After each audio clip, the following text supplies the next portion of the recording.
On va commencer tout doucement avec l'introduction, puis je vais laisser dans quelques minutes la parole à notre animateur Georges Helou qui va nous entretenir sur comment optimiser nos réunions à distance. Donc, bienvenue à ce webinaire. Mon nom est Joanne Saint-Onge. Je suis présidente fondatrice du cabinet conseil RHRE.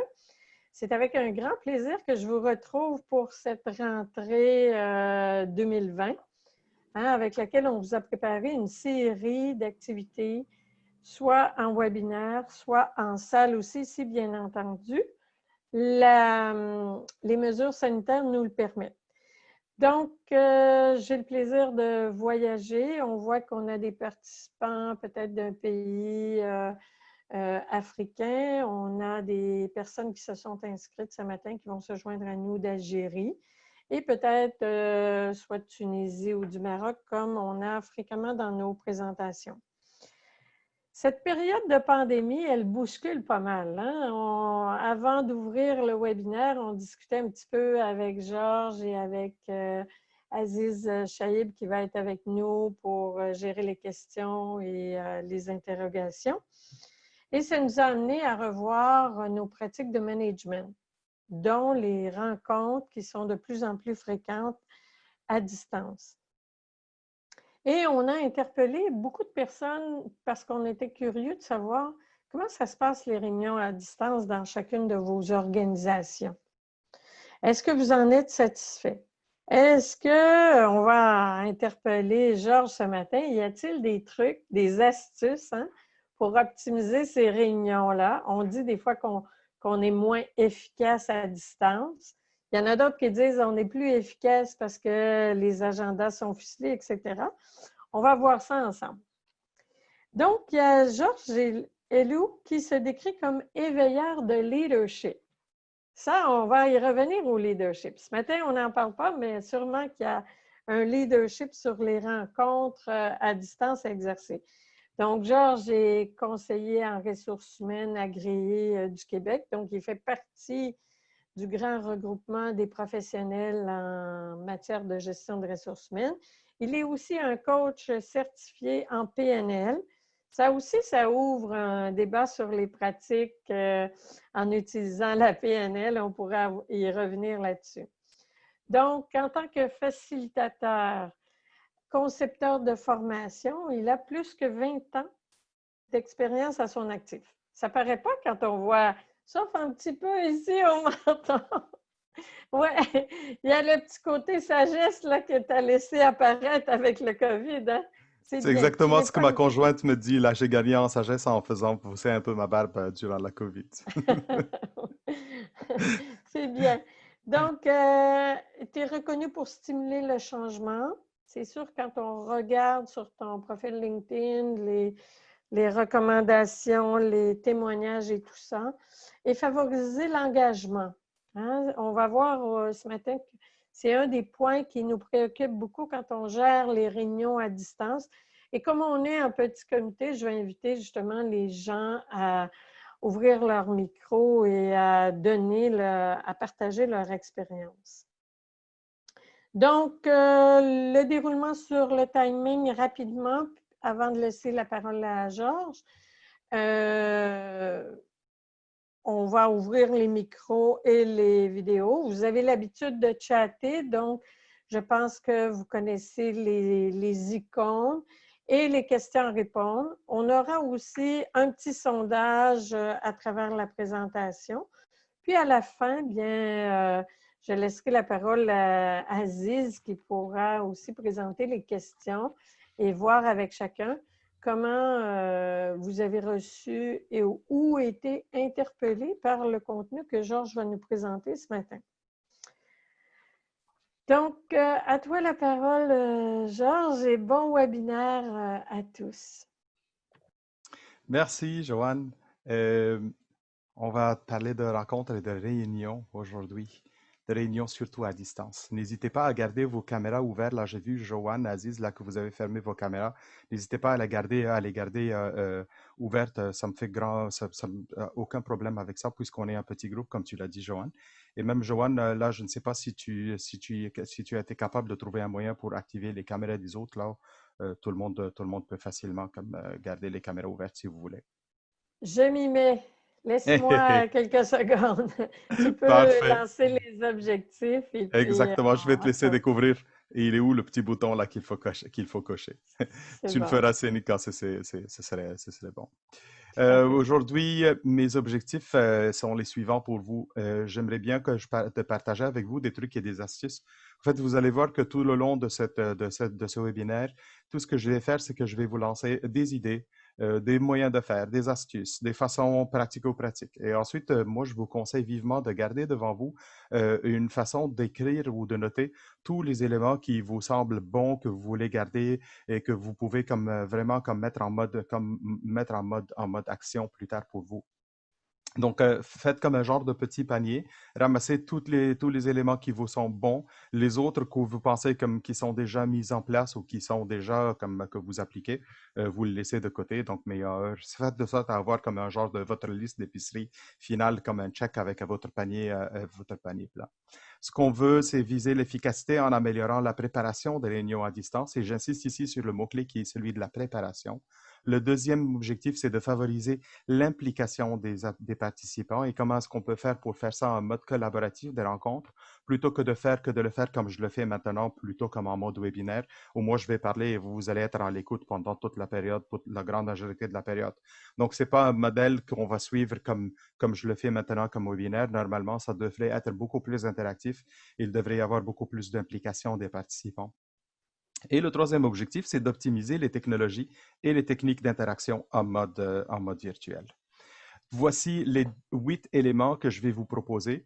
Et ensuite, on va faire de sorte à les couvrir, que ce soit l'ambiance, comment garantir l'ambiance, comment déterminer c'est quoi les objectifs dans chacune des rencontres, le contenu, comment on va le prioriser, la logistique et tout le côté technique, les participants, la gestion des participants, la gestion de la facilitation, donc toute la facilitation des trucs et des astuces, beaucoup de trucs et d'astuces dedans, quelques particularités de quelques rencontres spéciales, surtout au niveau de la technologie en mode virtuel. Et finalement, on va terminer avec le mode suivi. Je vais commencer d'abord par une première statistique. Vous savez tous qu'on vous a envoyé avant le webinaire quelques questions en mode sondage pour pouvoir répondre à certaines questions. Voici, on va les voir tout au long de ce webinaire. Donc, je vais vous présenter les résultats qui représentent le sondage qu'on a eu. La première question, une des questions qu'on vous a posées, quels sont parmi les éléments suivants ceux qui vous préoccupent le plus quand vous préparez ou animez vos réunions à distance?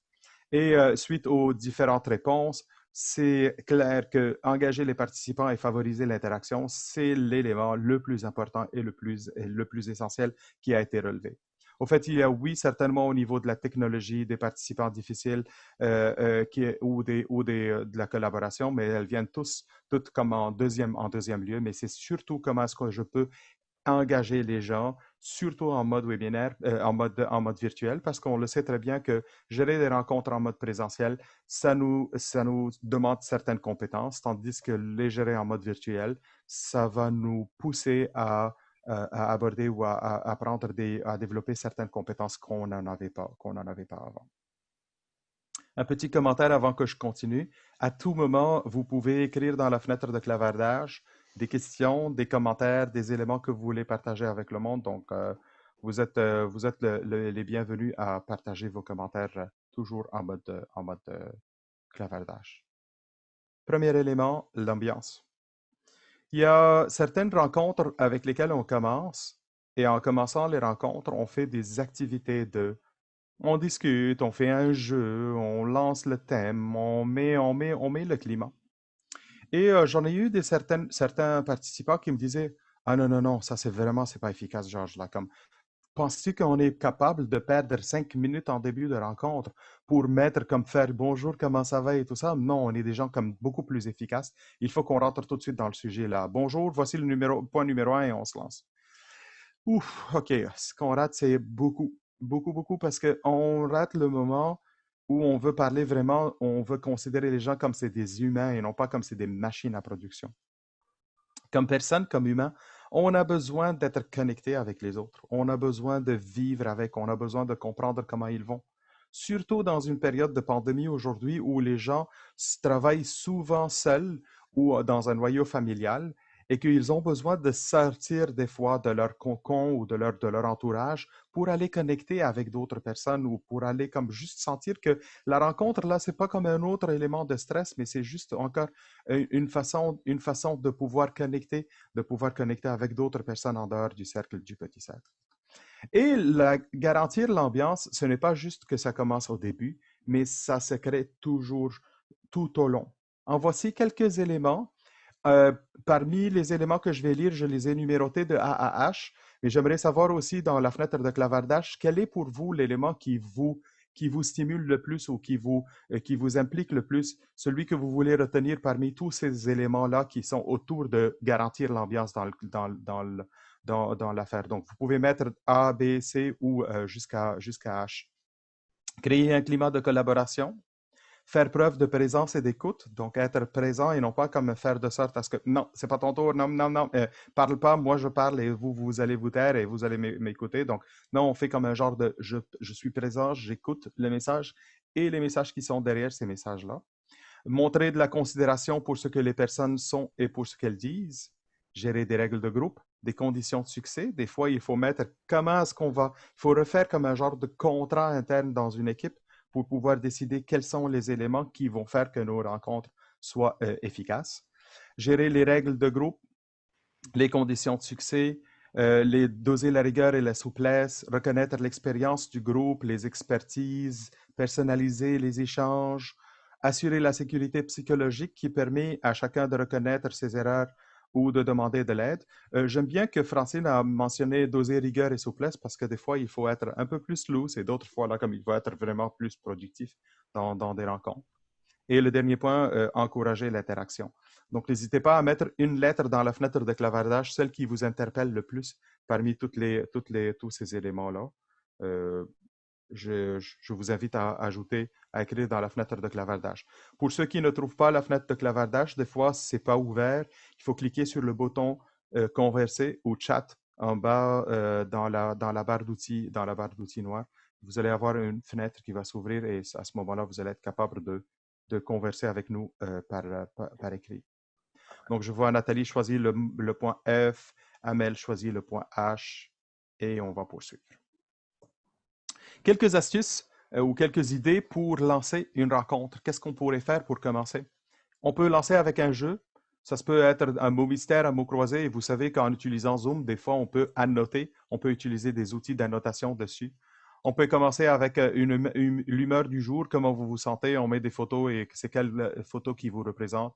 On peut commencer avec des jokes. On va lancer des anecdotes, de l'humour, des citations, des inspirations sur lesquelles on va discuter. Tout simplement un tour d'écran ou un tour du clavardage comme quels sont vos plans pour le week-end, de quoi êtes-vous fier le plus cette semaine, qui vous reconnaissez ou qu'est-ce que vous reconnaissez comme élément essentiel. Des fois, on met juste un tableau blanc et on écrit dessus. Joanne, je vois ton doigt, vas-y. Bien, je trouve ça très intéressant parce que on sait c'est le icebreaker qu'on utilise quand on est en salle, quand on est en formation.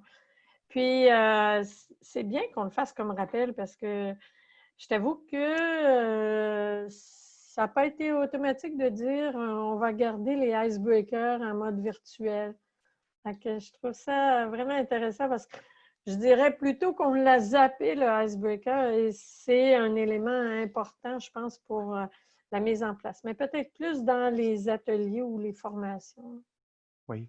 Et je dis des fois, là, c'est comme ça met le ton que vous voulez avoir pour le restant de votre rencontre. Donc, le icebreaker au début, lui, va permettre, si vous voulez que les gens participent et soient impliqués, donc vous allez faire un icebreaker où tout le monde va être capable d'écrire ou de parler et de partager. Et si vous voulez quelque chose de plus catégorique. Donc, vous allez être beaucoup plus avec un icebreaker où ils vont lire quelque chose, s'inspirer simplement personnellement et ensuite vous allez partir dans le restant des activités. Mm. On va passer à l'élément numéro 2, les objectifs.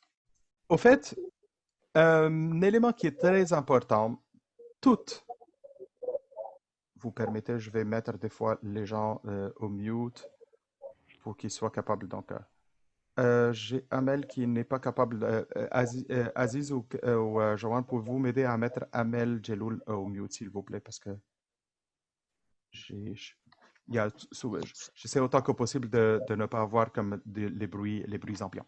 Les objectifs, qu'est-ce qu'on vise dans les rencontres? On vise, premièrement, une finalité essentielle, principale, qui est tout simplement celle de l'influence. À chaque fois que j'organise une rencontre ou que j'organise et je facilite une réunion d'équipe ou avec des personnes de l'externe, des collaborateurs, j'ai un objectif qui est celui d'influencer. Même quand je suis juste à partager des informations ou juste à parler d'un certain projet, sous-entendu, il y a une finalité qui est essentielle, qui est celle d'influencer les gens dans leur façon de travailler, dans leur façon de collaborer, pour les décisions qu'ils vont prendre, pour l'énergie qu'ils doivent mettre, les efforts. J'ai une finalité essentielle qui est celle d'influencer le monde que je vais rencontrer. Si je ne suis pas aligné avec mon finalité d'influence, ça veut dire que je risque de perdre plus de temps à lancer des idées, partager des nouvelles, mais sans aucune nécessité. Là, c'est comme, OK, je te raconte une histoire et je vous raconte une histoire, mais j'ai absolument rien à viser là-dedans. Si on va parler d'éléments plus spécifiques, on va parler à ce moment-là de type d'objectif. Et on en a 3 objectifs possibles pour les différentes séquences dans nos réunions. Quand on est en mode animation, on vise des fois à partager de l'information. Donc, ces informations-là ont l'objectif de rendre les gens informés, conscients de ce qui se passe. Le deuxième élément, c'est de favoriser l'échange avec les personnes. Donc, si on est en mode collaboration, en mode coordination, les gens peuvent raconter où est-ce qu'ils sont dans l'évolution de leurs tâches, de quoi ont-ils besoin, qu'est-ce qui est encore à faire. Donc, on est en mode échange et collaboration. Et le dernier objectif, c'est ce qu'on appelle l'objectif de prise de décision.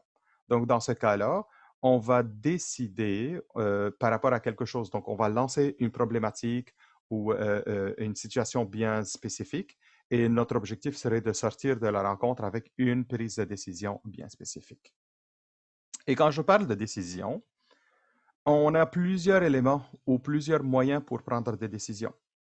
On peut faire de la décision par imposition.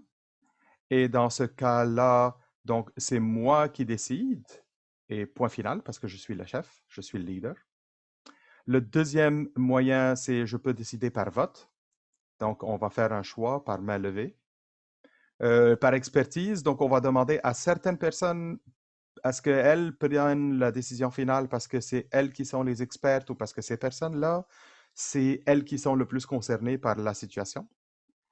On peut choisir de faire cette décision-là par consensus. Et le consensus, attention, du moment où vous prononcez consensus, attendez-vous à ce à ce que vous ayez besoin de plus de temps. Parce qu'on dirait que le cerveau, lui, quand il entend consensus, il ne se met pas en mode ouverture vers l'autre, il se met en mode comment est-ce que je vais donner des arguments pour convaincre les autres à se positionner avec moi.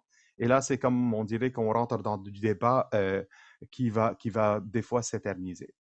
Et le dernier moyen, c'est le mode par évaluation. Donc, on détermine c'est quoi les critères. On a une solution ou deux ou trois, on les évalue par rapport à ces critères-là. On peut même mettre aussi une estimation de poids, donc un poids d'importance pour chacun de ces critères, et ça devient comme un genre calcul. Je lance un mini sondage direct devant vous. Quelle est votre pratique la plus courante pour prendre des décisions dans vos rencontres à distance? Euh, donc, choisissez, faites votre choix. Et j'ai 2 personnes qui ont déjà répondu. Cliquez sur le choix. Génial, on est à 6. Il en manque 3. Et super. Et je partage les résultats avec vous. Donc, on voit qu'il y a le mode par évaluation qui est le plus choisi. Et je ne vous cache pas, c'est mon mode le plus que j'aime le plus parce que On dirait que je suis beaucoup plus analytique dans ma tête et je suis beaucoup plus rationnel. Donc, j'aimerais bien savoir que les décisions que je vais prendre avec mon équipe, qu'elles ne soient pas comme un mode, qu'elles soient prises par impulsion, mais qu'elles soient vraiment comme évaluées par rapport à certains critères. Je suis surpris que personne n'a choisi par imposition parce que aussi, c'est un mode que j'aime beaucoup. Et des fois, pour être plus efficace et pour être vraiment réaliste, là, c'est comme il faut que le chef, que le leader décide. Euh, mais c'est très important d'être un élément qui est essentiel ici, c'est de ne pas donner l'impression à l'équipe que c'est tout le monde va décider ensemble, on est là à partager, et puis finalement, OK, j'ai pris la décision. Mais non, ça ne se fait pas comme ça. Si vous voulez vraiment, vous autres, là, être le chef et décider, annoncez-le dès le début et dites, je suis là pour prendre vos avis, vos opinions, différents points de vue, et permettez-moi parce que je vais prendre la décision finale moi-même après. Le consensus, je vois aussi qu'il y a un bon 33% qui a choisi le consensus. Comme on l'a dit, attention, attention s'il vous plaît, à la gestion de temps dans ce cas-là. On va poursuivre. Le troisième élément qu'on couvre, c'est le contenu. Et je vous rappelle encore une fois, questions, commentaires, par clavardage, toujours le bienvenu, ou aussi levez la main puisqu'on n'est pas nombreux. Je peux vous donner la parole pour poser une question si vous le souhaitez. Comment est-ce que je priorise le contenu? Parce que vous savez exactement, c'est comme, il n'y a personne qui aujourd'hui, c'est, on a une rencontre, qu'est-ce qu'on met? Oh, je trouve pas de sujet à mettre dans ma rencontre là. Ben, on n'est jamais comme ça. On a toujours plein de points, plein de sujets à mettre dans nos rencontres et il faut toujours les prioriser. La façon avec laquelle je fais, surtout en mode virtuel avec mon équipe, c'est que je mets un dossier partagé, un document partagé dans le cloud où tout le monde peut avoir accès à ce document-là. Ça peut être un to-do list, ça peut être un mémo, ou ça peut être un document très simple dans un des fichiers. Et je permets à tous les membres de mon équipe d'aller noter ce qu'ils désirent traiter ou les sujets qu'ils veulent traiter dans les prochaines rencontres. Un jour ou 2 jours avant la rencontre, je vais prendre ces éléments-là et je vais les prioriser par sujet, par niveau d'importance. Je vais mettre en haut les sujets qui sont essentiels à traiter, à travailler, et ensuite dans le bas de la liste, tout ce qui est secondaire et souhaitable. Et je vais estimer du temps pour chacun de ces sujets-là, et je vais dire, OK, donc j'ai peut-être 55 minutes pour ma rencontre, pour ma prochaine rencontre. Voici ce que je pourrais couvrir dans ces 55 minutes. Mon agenda ou mon ordre du jour va ressembler à ce que vous voyez devant vous. Et c'est très important, encore une fois, de partager cet agenda-là le plus rapidement possible avant la tenue de la rencontre pour que les personnes concernées soient capables d'être conscientes de ce qui les attend. Quelques éléments dans cet agenda qui sont plutôt nouveaux ou auxquels on ne pense pas très souvent. Première colonne, le sujet, ça c'est OK. Deuxième colonne, on vient de voir que nos objectifs, ils sont au nombre de 3. Ça peut être de l'information, de l'échange ou des décisions. Ce qui fait que chacun des points que je peux mettre ici dans mon ordre du jour, ben, je peux mettre c'est quoi l'objectif. Est-ce que je suis là pour échanger avec les autres? Est-ce que je suis là parce qu'il y a une personne qui va passer ou diffuser de l'information? Ou est-ce qu'il y a une prise de décision qui va être faite? La troisième colonne, des fois, on oublie que je ne suis pas supposé gérer et animer et faciliter tout le contenu dans une rencontre. Au fait, il y a des personnes qui sont plus spécialisées dans le domaine ou dans certains sujets et je peux très facilement leur passer la parole ou leur donner en charge la responsabilité de prendre ce temps dans cette rencontre-là. Donc, c'est pour ça que je nomme qui est le facilitateur de chacune des parties, des séquences, et aussi je leur dis de se préparer avant le temps pour qu'ils puissent être prêts à gérer ce temps-là. Ensuite, on a la durée. Et ensuite, on est dans un mode suivi. J'ai une question. As-tu remarqué une différence dans la gestion du temps en mode virtuel? Oui, Joanne, il y a une différence de gestion de temps. C'est surtout au niveau de la prise de parole et au niveau de la facilitation et de l'implication du monde. Parce que à un moment, comme si les gens vont parler tous ensemble et je ne suis pas capable de donner la parole à certaines personnes où il y a des personnes qui ne vont pas se sentir à l'aise de partager leur point de vue, donc ils vont m'écrire un courriel après avec 20 lignes ou 50 lignes pour exprimer ce qu'ils auraient dû exprimer dans la rencontre. Donc tout ça, ça affecte vraiment la qualité ou la gestion du temps, dans ce modèle-là de l'ordre du jour. Je reviens au sondage qu'on vous a envoyé avant. On vous a demandé quelle est la durée moyenne de vos rencontres à distance. Je suis content qu'il y ait un bon 20 quelques % qui est moins d'une heure. Je suis moins content qu'il y ait des personnes qui font des rencontres de plus de 2 heures. À mon avis, c'est vraiment difficile de garder des gens en mode virtuel pour une période de plus qu'une heure. Une heure, c'est le temps idéal. Au fait, ce qui est encore plus idéal, c'est de respecter ça en mode 50 minutes. Je partage avec vous une pratique qui est très courante. Quand on envoie aujourd'hui des invitations pour des rencontres, on commence souvent, par exemple, à 11h05 et on termine à 11h55. Premièrement, les gens se rappellent que c'est à 11h05, mais ils vont se connecter à 11h d'habitude pour connecter avec les gens. Et ensuite, ça va leur donner le temps de respirer après pour aller faire autre chose. N'oubliez pas que c'est des gens qui travaillent en majorité de chez eux. Donc, il faut leur donner le temps de pouvoir euh, respirer, se lever, passer aux toilettes, faire tout ce qu'ils ont besoin de faire avant de passer d'une rencontre à une autre et de fermer un Zoom et d'ouvrir un MS Teams et de fermer un Teams et de l'aider en WebEx. Donc, juste leur permettre de respirer et de vivre. Le déroulement. Quelques éléments essentiels dans le déroulement. Accueillir, établir le climat, surtout en mode virtuel. Vous savez, Joanne était en train de dire, quand on est dans un mode présentiel, les gens en arrivant sont en train de connecter d'une façon plus sociable. Les gens, qu'en venant dans les couloirs, ils vont se rencontrer à la porte et avant de s'asseoir, ils vont jaser, ils vont discuter. On n'a pas la chance de faire ça en mode virtuel. S'il vous plaît, considérez du temps pour accueillir et établir du climat dans vos rencontres.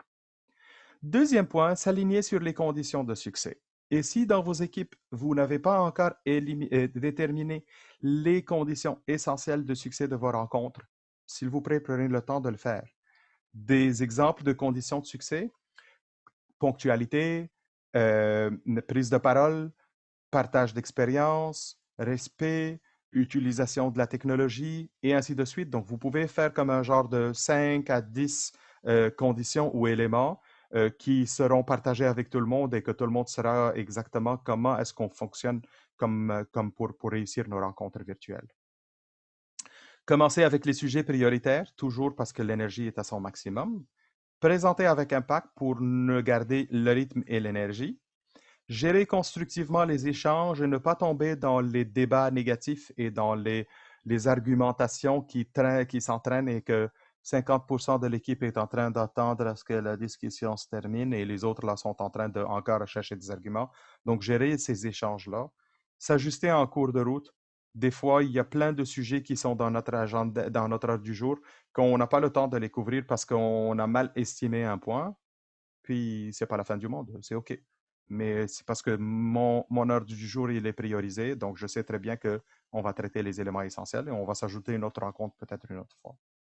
Idéalement, comme on a dit, ne pas dépasser les 50 minutes pour une rencontre en virtuel. Et si vous avez besoin de plus de temps, divisez-la en 2 morceaux. Donc, lundi et mercredi, on va se rencontrer, par exemple. Et respecter l'horaire et gérer le temps. Oui, Joanne! Je ne sais pas si j'anticipe un peu, Georges, mais j'aimerais ça peut-être qu'on ouvre les micros parce que j'avais laissé comme quoi. C'est sûr qu'il faut couper le bruit, mais j'aimerais entendre les participants sur les difficultés qu'ils ont rencontrées à ce jour dans la gestion de leurs rencontres virtuelles. Là, tu as nommé les points importants. Mais est-ce que il y en a parmi ces points-là qui sont plus difficiles que d'autres à gérer? Donc, est-ce qu'il y en a qui... Est-ce qu'on peut donner la parole? Oui, oui, oui, certainement. Je veux bien donner mon témoignage. Nathalie. Oui, Nathalie. Voilà, donc en tout cas, merci beaucoup parce que je trouve il y a un certain nombre de choses qui ont été abordées que je trouve très intéressantes et notamment par rapport à la la mise en forme de l'ordre du jour, que je trouve en termes de gestion du temps, en tout cas, très pratico-pratique et intéressante. Et en ce qui me concerne, quelques difficultés, justement, ce serait plus au niveau de la gestion du temps par rapport au fait de pouvoir donner la parole, mais en même temps arriver à canaliser, on va dire, les sujets abordés, les personnes qui effectivement prennent la parole et arriver justement à maintenir un ordre du jour en fonction de ce qui a été décidé au départ. Je dirais que c'est plus en termes de gestion du temps. Je trouve ça un petit peu, quelquefois, inconfortable, on va dire. Oui, je Voilà. comprends. Merci, Nathalie. Merci, Nathalie. Et je vais juste faire un petit commentaire et on va passer, je vois les mains virtuelles qui se lèvent, Francine, Bachir, Exact. Rachida, par ordre de priorité. Un petit commentaire juste pour Nathalie. On a l'impression dans nos têtes que quand on gère les points, les sujets, on se dit ce sujet, il ne va pas prendre trop de temps, là, comme 2 minutes, ça va être assez. Puis on lance le sujet et, et tout un débat qui s'ouvre et toute une discussion qui s'ouvre. Donc, l'idée principale, c'est d'être capable de faire une bonne estimation du temps et de l'annoncer que si vous voulez avoir un débat par rapport à ça, donc si c'est vraiment en mode échange ou si c'est vraiment en mode information. Parce que vous voyez, quand c'est en mode information, le temps qu'on peut allouer est beaucoup plus petit et déjà, les gens savent qu'on n'est pas à débattre là-dedans. On va juste vous informer à propos de certains éléments. Quand c'est de l'échange, permettez-vous comme un genre de match de manœuvre beaucoup plus, d'un peu plus de temps. Tout à fait. Merci beaucoup. Plaisir. Francine, on va passer à toi. J'aime beaucoup votre approche, OK, pour ce qui est des équipes régulières. Moi, je travaille souvent avec des équipes qui ne se rencontrent pas souvent et où il y a quelquefois des défis technologiques. Alors, tout est dans la préparation. C'est important de préparer les participants, surtout si on n'est pas en mode webinaire, mais qu'on est en mode, j'allais dire, rencontre Zoom. Il faut s'assurer, puis des fois, il y a d'autres technologies qui entrent en jeu. Il faut s'assurer de bien préparer chacun des participants, s'assurer qu'ils arrivent tous équipés de la même façon à la rencontre. Alors, c'est ce que j'aurais ajouté, mais votre approche a fait du sens. Je l'ai utilisée pendant de nombreuses années quand je dirigeais des grosses équipes. Fait que, je vous remercie. Oui. Tout à fait. Et là, Francine, encore, ce serait bien d'ajouter, si vos participants sont toujours différents, ce serait toujours bien d'ajouter dans votre invitation, dans votre convocation, juste un petit paragraphe en disant, voici quelques conseils essentiels pour réussir notre rencontre. Et là, vous pouvez mettre des éléments qui sont en lien avec la technologie que vous utilisez, Zoom, Teams ou autre, et aussi d'autres éléments au niveau du partage, du respect du temps ou de respect aussi des avis différents. Donc, d'une façon très, très constructive et très positive, on peut ajouter quelques éléments pour annoncer ça. Et je prévois même, dépendant des cas, dans certains cas, j'ajoute même des one-on-one avec certains individus pour m'assurer que la technologie, elle est bien maîtrisée. Parce que des fois, j'ai des gens qui n'ont pas le même niveau de maîtrise technologique avec des gens qui sont très avancés. Et les gens qui sont très avancés s'impatientent. Alors, il faut que je mette tout le monde sur la même page. Merci. Tout à fait, tout à fait. Merci, Francine. Et je vois d'autres mains. Bachir. Bonjour à tous. Bachir. Bonjour, Bachir. Salut, Joanne. Alors, en fait, pour moi, le souci essentiel dans les rencontres virtuelles, c'est la gestion du temps. Alors, personnellement, je me suis retrouvé dans des réunions qui ont duré plus de 4 heures.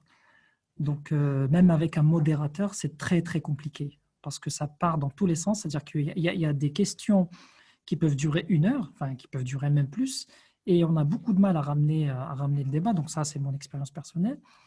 Je pense que de ce point de vue-là, il faudra vraiment que le modérateur fasse son travail, comment dire, c'est plus qu'un modérateur, c'est pas comme dans une salle en fait, c'est 2 fois plus d'efforts, et 2 fois plus de travail et d'efforts pour que vraiment le temps soit respecté.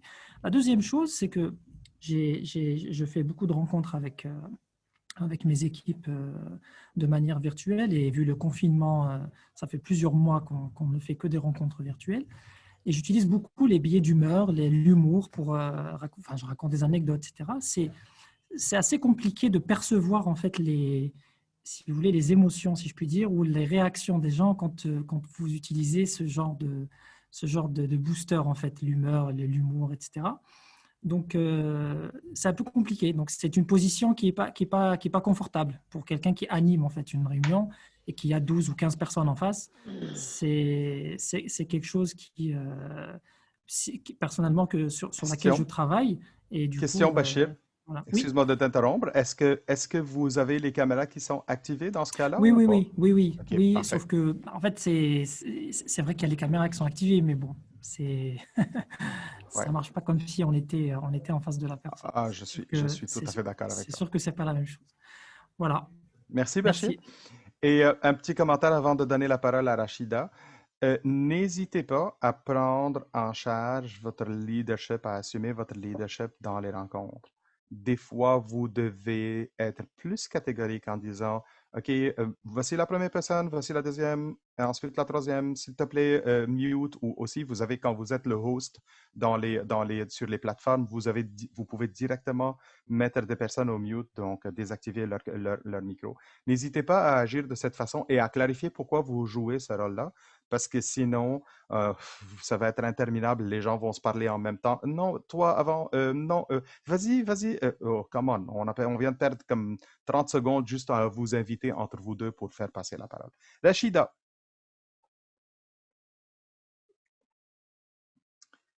On a perdu Rachida. Je suis vraiment désolé. On va passer à Mina en attendant. Vous m'entendez Ah, là? ah oui, Rachida, on t'entend. Oui, oui. Voilà, mon micro n'était pas activé. Euh, Eh ben, oui. merci pour la présentation. Moi, je voulais juste un témoignage. C'est que la préparation et l'animation de ces rencontres, comme vous venez de nous les présenter, me rappelle totalement l'animation d'un coach quand il accompagne des équipes. En fait, la préparation est extrêmement importante. Le point de départ où il faut mettre, comme vous avez dit, assurer une ambiance, c'est ce que nous appelons dans notre jargon l'inclusion, qui démarre par des activités ludiques ou des échanges, etc. Mettre les règles en place, la valeur, la charte des valeurs et les modalités de fonctionnement au départ, de manière à se mettre des protections et à mettre tout le monde sur la même longueur d'onde par rapport à la gestion de la parole, du temps et de tout.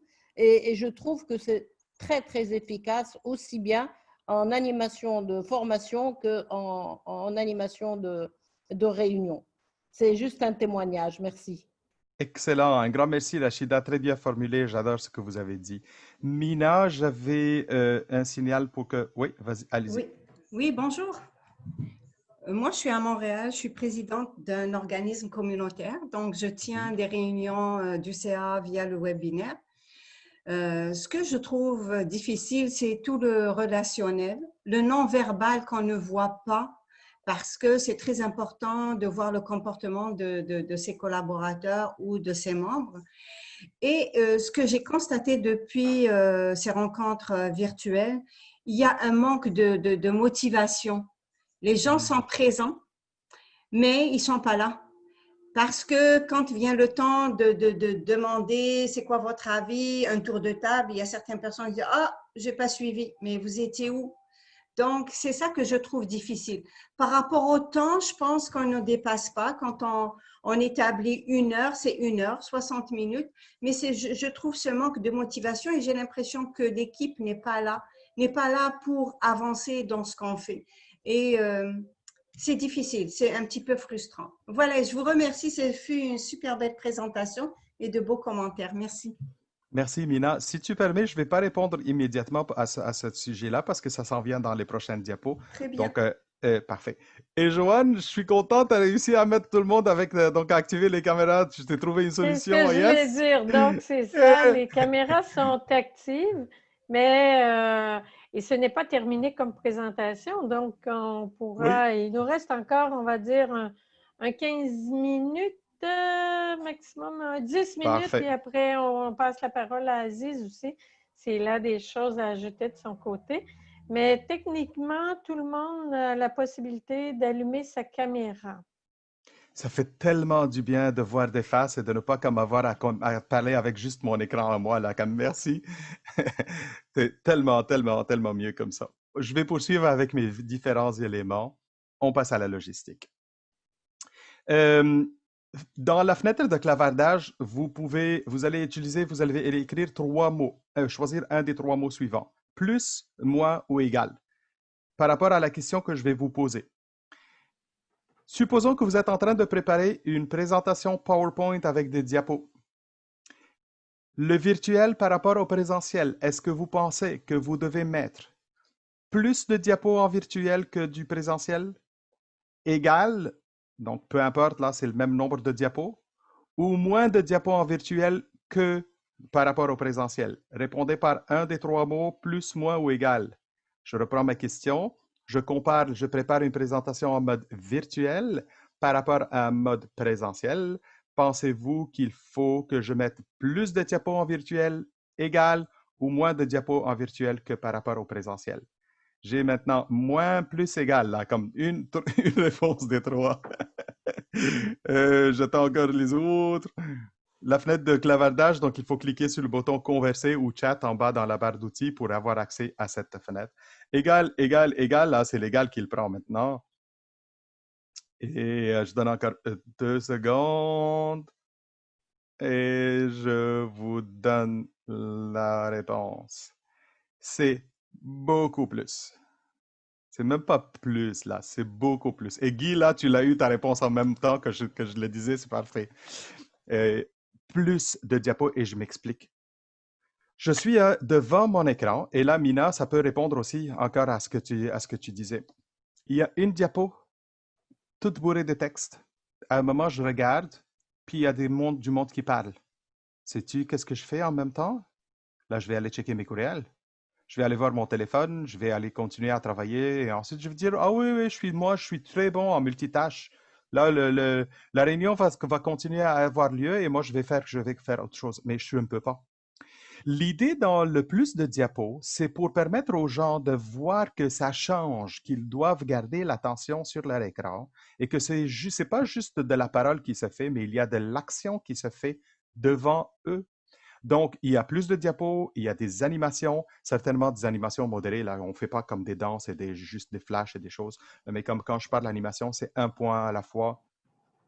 Et normalement, il faut garder tout ça simple, clair, avec des arrière-plans clairs, s'il vous plaît. Qu'est-ce que je veux dire par arrière-plan clair? C'est du blanc ou des couleurs qui sont claires pour avoir plus de luminosité et garder les gens réveillés parce que si tout est sombre devant eux, ça amène à ce que les gens... OK? Donc, gardez plus de luminosité, des graphiques, de beaux graphiques, des vidéos si vous voulez, des images de haute qualité, pas des choses qui sont pixelées ou des anciens clip art. Et évitez, s'il vous plaît, les feuilles Excel. Si la dernière phrase, vous n'êtes pas capable de la lire, c'est parce que c'est écrit en trop petit. Hein? Donc, évitez d'écrire en trop petit. Pour les feuilles d'Excel, quand je parle des feuilles d'Excel, s'il vous plaît, envoyez-les des documents, envoyez ces documents avant aux personnes plutôt que de les poster. Les gens aiment beaucoup plus voir ça sur leur fichier ou même imprimer des fois plutôt que de les voir sur un écran. Pour ce qui est de la technologie, on est toujours dans la logistique. Favorisez l'utilisation des caméras pour tous. C'est essentiel, c'est très important. Mettez tout le monde en mode silence, en mode mute, pour éviter les bruits dérangeants. Et aussi, de temps en temps, donc, dites-leur qu'ils ont toujours accès à ce qu'ils puissent enlever le bouton mute ou pas devant eux. Donc, ils ont contrôle sur parler ou pas prendre de la parole, mais on évite les bruits qui sont tout autour. Demandez d'utiliser aussi l'option prendre la parole, la main levée, comme plusieurs d'entre vous l'ont utilisé. Invitez au clavardage, demeurez vigilant aussi sur tout ce qui est écrit. Donc, gardez l'œil toujours sur votre fenêtre de chat, sur votre fenêtre de clavardage pour répondre aux gens, lire leurs commentaires et répondre à ce qu'ils vous disent. Encore quelques éléments par rapport à la technologie. Préparez le matériel nécessaire d'avance, s'il vous plaît. Quand vous voulez qu'il fasse qu'ils lisent un document, qu'ils lisent des chiffres, qu'ils répondent à un sondage ou à un formulaire. D'ailleurs, les sondages et les formulaires sont excellents pour les rencontres parce que si vous voulez avoir leur point de vue, au lieu de passer beaucoup de temps à leur dire, puis qu'est-ce que vous en pensez et que chacun s'exprime et que ça nous prend 30 minutes pour les écouter. Bon, savez-vous quoi? On va vous passer un formulaire, un sondage. Vous allez répondre à 3-4 questions rapides. On va compiler le tout et plutôt que de vous demander que c'est votre avis, je vais vous présenter le résultat de ce sondage-là. Donc, ça nous amène à être plus efficace dans notre façon. Et n'oubliez pas toujours de vous connecter quelques minutes à l'avance pour être prêt à accueillir les gens. Donc, ne rentrez pas comme à la limite à temps et dites « Ah, je suis ponctuel », mais attention, ce n'est pas tout trop de la ponctualité là. La ponctualité, c'est d'être avant et d'accueillir les gens pour créer aussi le bon climat. Les participants, une question à laquelle je ne veux pas que vous posez, mais juste une réflexion, une introspection. Pensez aux dernières rencontres que vous avez eues sur les 2, 3, 4 semaines passées. Combien parmi ces rencontres-là pensez-vous que ces rencontres ou ces réunions étaient inutiles pour vous et que vous avez perdu votre temps à être dans cette rencontre-là? Ou au moins une partie de cette rencontre-là, vous avez trouvé que la moitié était intéressante, mais l'autre moitié était comme « Pourquoi je suis là? » Et vous savez combien on perd en termes d'énergie, de temps et de sous, d'argent, en mettant des personnes dans des rencontres où ils n'ont absolument aucune valeur ajoutée? Donc, s'il vous plaît, avant d'inviter votre monde, posez-vous les questions, qu'est-ce qu'ils viennent faire? Pourquoi pourquoi c'est nécessaire et c'est essentiel qu'ils soient là? Qu'est-ce que je veux qu'ils sortent avec? Et est-ce que, une question qui est de base, est-ce que si je leur envoie un courriel d'information, est-ce que ça pourrait remplacer la rencontre? Des fois, pour quelques éléments, oui. Donc, je vais les enlever de ma rencontre là, pour être plus efficace. Je vais les renvoyer par courriel et ensuite, on va continuer pour les autres où il y a des échanges à faire pour pouvoir les faire. Joanne dit, malheureusement, cela nous arrive trop souvent, oui. Toujours au niveau des participants, rappelez-vous que vous n'êtes pas supposé jouer tous les rôles dans vos rencontres. Vous pouvez passer des rôles à d'autres personnes. Vous pouvez être le leader responsable ou quelqu'un d'autre. Vous pouvez être le facilitateur, celui qui va gérer la prise de parole. Il y a une personne qui peut être le gardien du temps, une autre personne qui va être secrétaire et qui va prendre les notes ou comme tous les éléments mentionnés. D'autres personnes vont être des catalyseurs de décision, donc ils vont faire de sorte à ce que les gens soient plus convergents dans leurs avis. D'autres, ils vont être des médiateurs si vous pensez qu'il y a des conflits ou beaucoup de divergences. D'autres, ils vont être des perturbateurs d'idées, donc des gens qui vont venir lancer des termes pour juste nous amener à faire du brainstorming et ainsi de suite. Donc, il y en a plein de ces rôles. N'hésitez pas à les identifier. Au niveau de la facilitation, quelques trucs. 1. Appelez les participants par leur prénom le plus souvent possible. Un autre petit conseil, Mina aussi, quand les gens sont absents pendant toute la grande majorité, continuez à les interpeller. Bachir dit, quelqu'un peut-il prendre tous ces rôles en même temps? Et j'ai un super humain, oui, je dirais, Bachir. Mais c'est un peu trop, là, quand même. Et en plus, des fois, on n'a pas besoin de tous ces rôles-là en même temps. Donc, moi, je veux les annoncer, mais il y a des circonstances ou des situations où on a juste besoin d'un ou de deux de ces rôles-là. Des fois, il y a juste un leader et c'est le leader qui va s'en charger de tout ça. Donc, je continue avec les trucs de facilitation. Ne pas parler plus que 2 ou 3 minutes de suite. Et ensuite, garder les participants occupés. Donc, demandez-leur une question pour qu'ils répondent. Demandez qu'ils écrivent quelque chose. J'essaie autant que possible, même en mode webinaire aujourd'hui, de vous interpeller à être toujours connecté à moi. Donc, à chaque 2-3 minutes là, que je parle, je pose une question, je vous demande de réfléchir à quelque chose. Donc, les gens vont se sentir plus intéressés et plus connectés. Engager des conversations en posant des questions, et surtout des questions ouvertes qui amènent la réflexion. Distribuer les documents avant pour que les gens se préparent et qu'ils arrivent et qu'ils n'aient pas à lire la documentation en même temps que vous êtes en train de parler de sujets très importants. Je reprends l'exemple du conseil d'administration. Dans le conseil d'administration, il faut demander aux gens de se préparer avant. il faut qu'ils lisent, qu'ils amènent des questions, qu'ils amènent des réflexions. Si je leur donne, s'ils vont faire la job de lire et de se préparer à la rencontre pendant les 10 premières minutes de la rencontre, ben, je risque d'avoir un niveau d'inefficacité qui n'est pas du tout accepté. Oui, Mina, je vois que tu as ouvert ton micro. Oui, ben merci pour ces éclaircissements. En fait, j'envoie des documents à l'avance et aussi Parfait. j'ai réduit les points à discuter, les objectifs. Donc, j'en mets 1, 2, les plus importants. Le troisième point, c'est variable. S'il y a quelque chose à dire, OK, sinon non. Parce que j'ai vu que mettre beaucoup d'objectifs et ne pas sortir avec des solutions ou des choses concrètes, c'est pas la peine. Tout à fait. C'est ça mon... Voilà, merci. Un plaisir. Et bravo, Mina, pour ton adaptation au contexte. Donc, c'est très important de dire que oui, on s'adapte à notre contexte. Je termine avec 2 derniers points de trucs de facilitation. Demandez de prendre des notes et gérer la prise de parole. On en a discuté. Donc, demandez aux gens aussi de prendre des notes. Joanne, je sais que j'ai 3 minutes encore. Ben, dans les faits, ils sont écoulés, là, mais c'est parce que tu vas jusqu'au 55. Je vais laisser la parole un petit peu à Aziz aussi sur les éléments.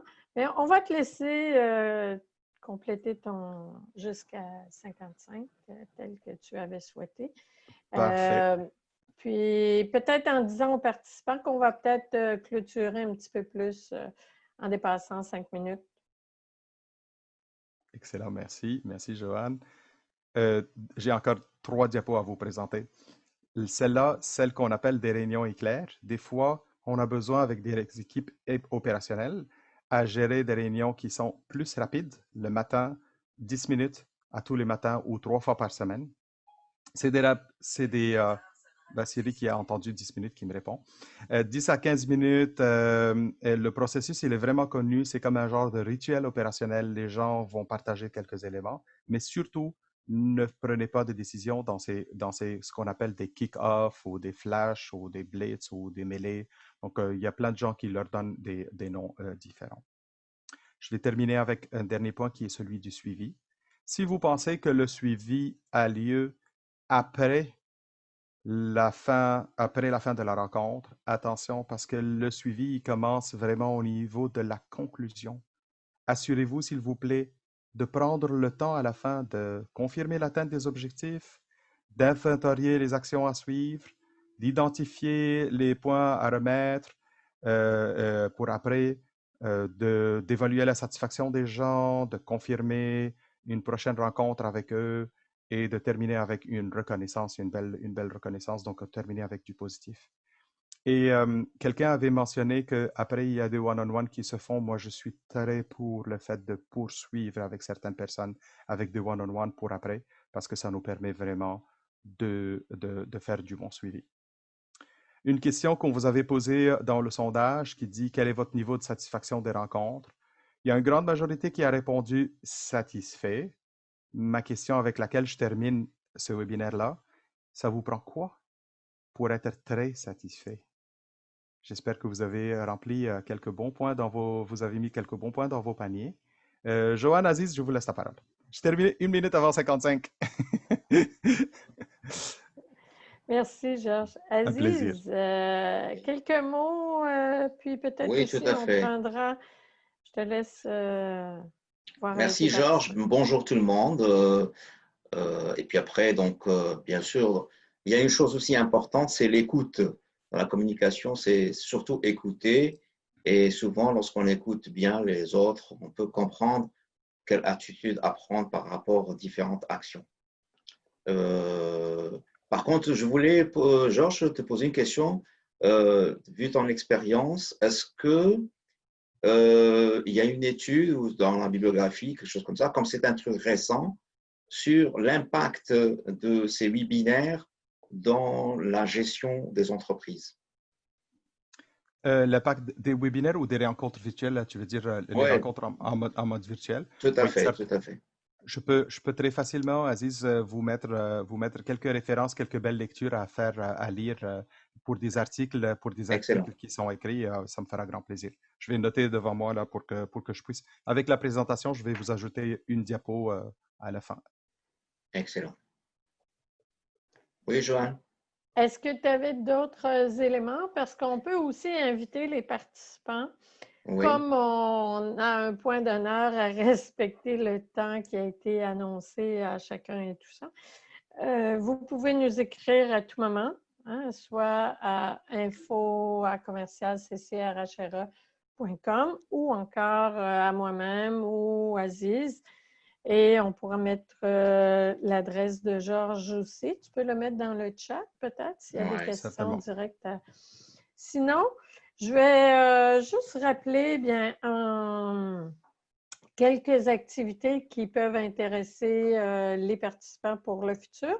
Et puis, je laisserai à partir de 10 heures s'il y a des choses. Un grand merci, Georges, pour cette présentation très succincte et qui tombe pile à point, je pense, parce qu'on a tout intérêt, même s'il y a des notions qu'on connaît déjà, parce qu'autour de la table aujourd'hui, de la table virtuelle, on a des gens d'expérience, des gens qui ont piloté beaucoup de réunions.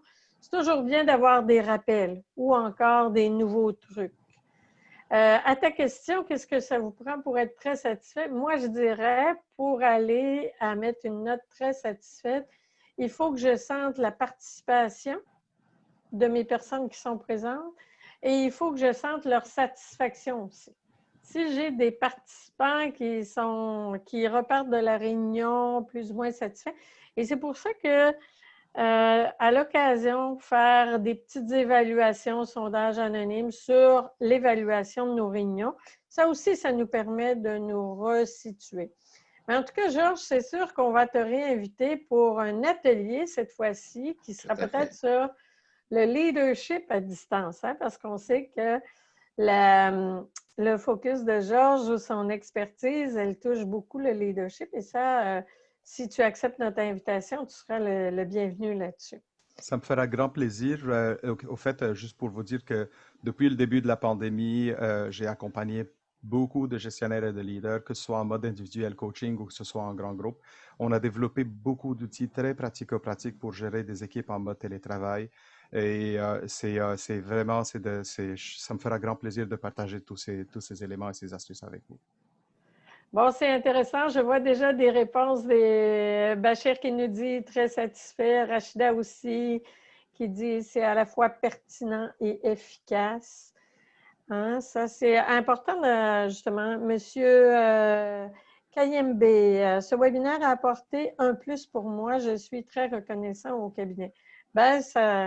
On a toujours des petits sondages à la fin et demain, vous devriez recevoir aussi la présentation. Donc, je vais vous laisser aussi, parce que je vois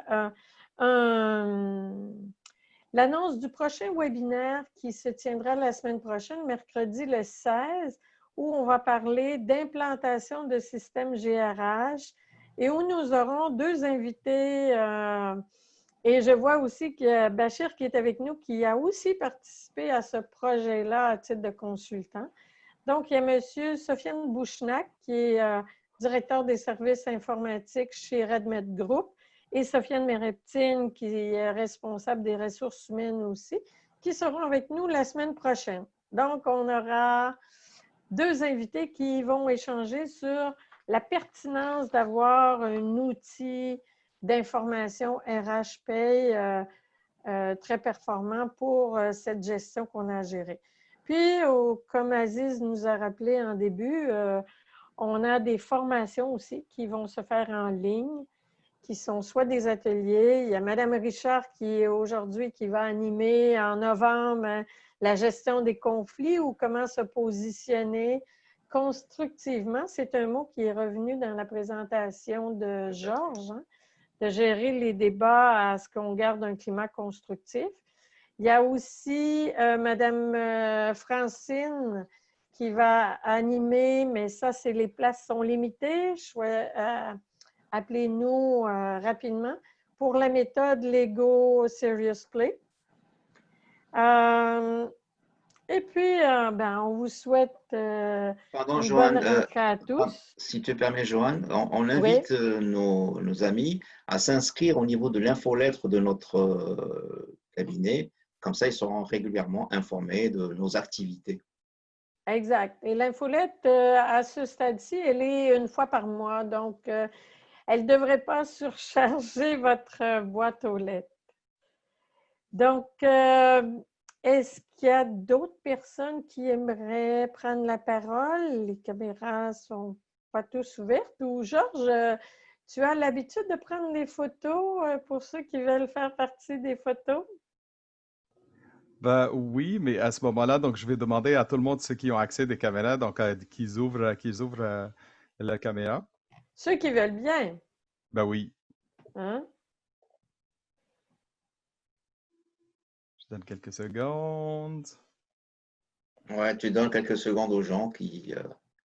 Et on pourra vous le faire parvenir en même temps que le document. Comme ça, c'est sympa. Moi, j'ai eu l'occasion à certains workshops qui étaient très interactifs d'avoir les photos de groupe. Parfait, Donc, c'est déjà fait. excellent. Merci. Donc, Aziz, est-ce qu'il y a Merci beaucoup. d'autres éléments? Sinon, je vais voir. On pourrait clôturer ce webinaire. Tout à fait. Georges? Merci tout le monde. À une prochaine, j'espère. À une prochaine. Merci, Georges. Et merci tout le monde. Bienvenue. Bye. Merci. Merci au cabinet, merci à Georges et merci tout le monde. À Un bientôt. plaisir. Donc, à bientôt tout le monde. Au revoir. Merci beaucoup. À bientôt. Au revoir.